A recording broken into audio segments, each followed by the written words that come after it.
How to copy and paste photos on iPhone. Here's a quick guide to copy and paste photos from your iPhone to apps like email, messages, notes, and more. Step 1. Copy the photo 1. Open the Photos app on your iPhone. 2. Navigate to the photo you want to copy. 3. Tap on the share icon at the bottom left corner. 4. From the options that appear, tap Copy Photo. This saves the photo to your clipboard. Step 2. Paste the photo 1. Open the app where you want to paste the photo, for example, mail messages, notes, etc. 2. Tap and hold in the text field where you want the photo to appear. 3. When the menu pops up, tap Paste. The photo will now be inserted.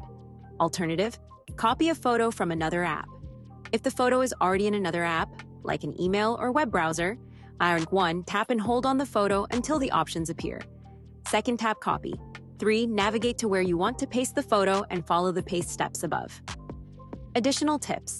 This method works for both individual photos and multiple photos when selecting them in the Photos app. You can also copy and paste photos into apps like Word, social media, or shared documents.